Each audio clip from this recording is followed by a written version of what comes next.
ಪಾಲಕ್ ಹಾಕಿವಿ, ಆಮೇಲೆ ಗೊಬ್ಬರ ಹಾಕಿವಿ, ಆಮೇಲೆ ಜೋಳದ ಹೊಟ್ಟು ಹಾಕಿವಿ. ಆಯ್ತು, ಎಲ್ಲ ಕಡೆ ಹಾಕ್ಬಿಟ್ಟು ಪಾಸ್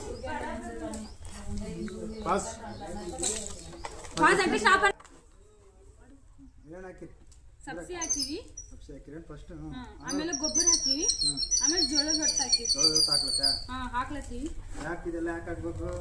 ಯಾಕಂದ್ರೆ ಗಿಡ ಮರಗಳು ಚೆನ್ನಾಗಿ ಬೆಳೆಯೋಕೆ ಮತ್ತೆ ಅದಕ್ಕೆ ನ್ಯೂಟ್ರಿಷನ್ ಸಿಗೋಕೆ. ನ್ಯೂಟ್ರಿಷನ್ ಇದ್ರೆ ತಾನೇ ಅವು ತಂಪು ಹಿಡ್ಕೊಳ್ಳುತ್ತೆ, ಹಾಗೆ ಅಂಶ ಹಿಡ್ಕೊಳ್ಳುತ್ತೆ. Okay, done. ಇವಾಗ ಹಾಕಿವಿ, ಇನ್ನೊಂದು 10 ಡೇಸಲ್ಲಿ ಮತ್ತೆ ರೀಶೂಟ್ ಮಾಡ್ತೀವಿ ನಾವು. ಇದನ್ನು ಸೇಮ್ ಇದೆ.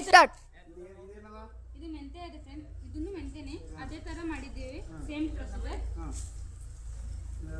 ಎಷ್ಟು ದಿವಸ ಬೇಕು ಬರೋಕ್ಕೆ? ಒಂದು 10 ದಿನ ಬೇಕು. ಯಾವಾಗ ನಾಟಿರಿ, ಯಾವಾಗ ಬೀಜ ಹಾಕಿರಿ? ಈಗ ಒಂದು 10 ನಿಮಿಷ ಆಯ್ತು ಹಾಕಿ. ಅದ್ರ ಮೇಲೆ ಗೊಬ್ಬರ ಹಾಕಿ ಹೊಟ್ಟು ಹಾಕ್ತಾ ಇದ್ದೀವಿ.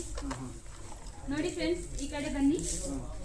ಅಲ್ಲೇನಿದೆ? ಈ ಕಡೆ ನೋಡಿ, ಈ ಕಡೆ ಬೆಂಡೆಕಾಯಿ ಮೆತ್ತಿದ್ದೇವೆ. ಒಂದು 10 ದಿನ ಆಯ್ತು. ಯಾವ ರೀತಿ ಮೊಳಕೆ ಬಂದಿದೆ ನೋಡಿ. ಮತ್ತೆ ಇದು ಸೌತೆಕಾಯಿ, ಇದು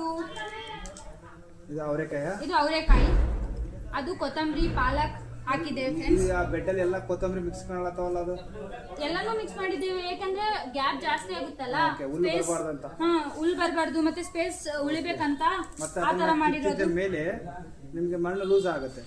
ಮಣ್ಣು ಲೂಸ್ ಆದ ನಂತರ ಎಲ್ಲಾನು ಮತ್ತೆ ಕೊತ್ತಂಬರಿ, ಪಾಲಕ್, ಮೆಂತೆ ಎಲ್ಲ ಹಾಕೋಬಹುದು. ಹಾಕೋಬಹುದು ಫ್ರೆಂಡ್ಸ್, ನಮ್ ಇಷ್ಟ. Okay, done. ಪಾಸ್.